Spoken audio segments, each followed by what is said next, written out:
SN Banerjee রোডের সেই ছবি আপনারা দেখতে পাচ্ছেন। মিছিল এগিয়ে চলেছে ফের পথে।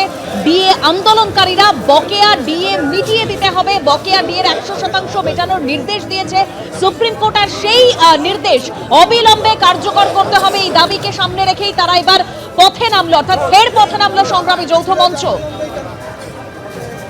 সরাসরি মিছিল থেকে আমাদের প্রতিনিধি অনির্বাণ বিশ্বাস এই মুহূর্তে রয়েছেন আমাদের সঙ্গে। অনির্বাণ,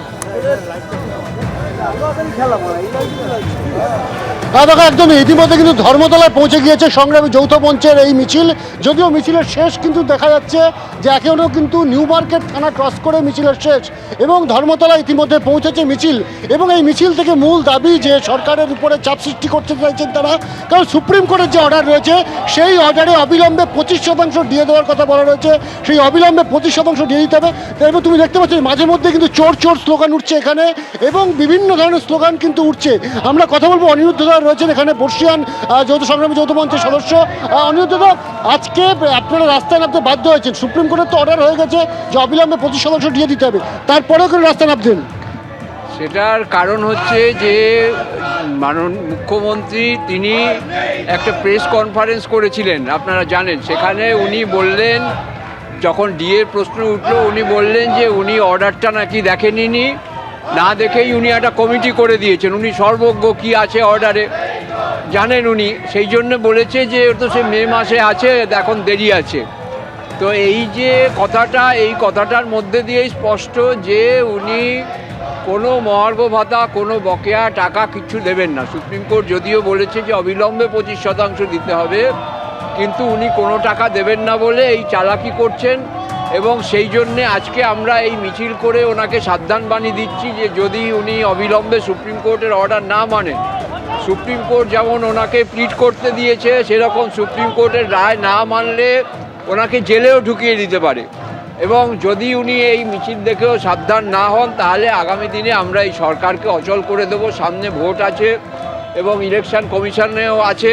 সুতরাং বিহারের এই উদাহরণ আছে, বিহারের কর্মচারীরা এইভাবে সরকার অচল করে তারা তাদের দাবি আদায় করেছিল। ঠিক সেই একই পথে হেঁটে আমরাও তাহলে আগামী দিনে সরকারকে অচল করে, রাজ্যকে অচল করে দিয়ে আমাদের যে ন্যায্য দাবি, পশ্চিমবঙ্গের সরকারি কর্মচারীরা 75 বছর ধরে এই দাবি নিয়ে লড়াই করছে। এবং 75 বছর 52 সালে এই লড়াই আমাদের শুরু হয়েছিল বিধান রায়কে 2 টাকা ফেরত দিয়ে। আমার পূর্বসূরীরা করেছিলেন, 5 জনের চাকরি গেছিল, জিতেন দাস শর্মা সহ 5 জনের চাকরি গেছিল। এবং সেই যে চাকরি গেছিল তার সেই লড়াই সারা ভারতবর্ষে আজকে 80-র দশকে সেটা অধিকার হিসেবে স্বীকৃতি পেলেও এখনও পশ্চিমবঙ্গে সেটা হয়নি। কিন্তু সেটা মহামান্য কলকাতা হাইকোর্ট এবং সুপ্রিম কোর্ট তারা বলেছেন যে হ্যাঁ, পশ্চিমবঙ্গের সরকারি কর্মচারীদের ডিএ হচ্ছে লিগাল এনফোর্সেবল রাইট, এবং সেটাকে আমরা যে কোনোভাবেই হোক ওনাকে মানতে বাধ্য করব। উনি আদালতের একটা প্রশ্ন আপনাকে করবো যে এই যে আপনারা বলছেন যে আপনাদের যে ডিএ বকেয়া রয়েছে সেটা সরকার দিতে বাধ্য সুপ্রিম কোর্টের রায়ের পর, আমরা দেখতে পাচ্ছি, আমরা একবার দেখিয়ে নেবো ছবিটা, চোর চোর স্লোগান উঠেছে।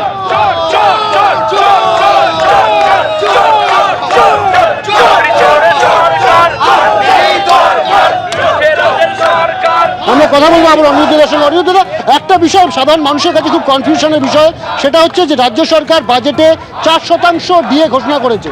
আপনাদের এই মুহূর্তে কেন্দ্রীয় সরকারের যে কর্মচারী আছে তাদের সঙ্গে ডিএর পার্থক্যটা কোথায়, এবং কত শতাংশ ডিএ বকেয়া রয়েছে, এই যে কনফিউশনটা যদি পরিষ্কার করে দেন।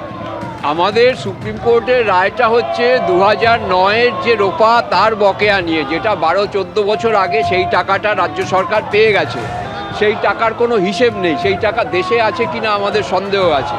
এবং এই বর্তমানে 2019-এর যে রোপা, সেখানে আমাদের যে 40% মহার্ঘ ভাতা পাওনা, তার মধ্যে 4% দেওয়া আছে। রাজ্যের মুখ্যমন্ত্রী কথায় কথায় চিৎকার করে কেন্দ্রের কাছে 2 লক্ষ কোটি টাকা পাওনা। তা কেন্দ্র যদি এখন 2 কোটি টাকা দেয় উনি মেনে নেবেন?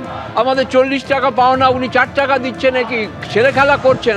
এবিপি আনন্দ, এগিয়ে থাকে, এগিয়ে রাখে।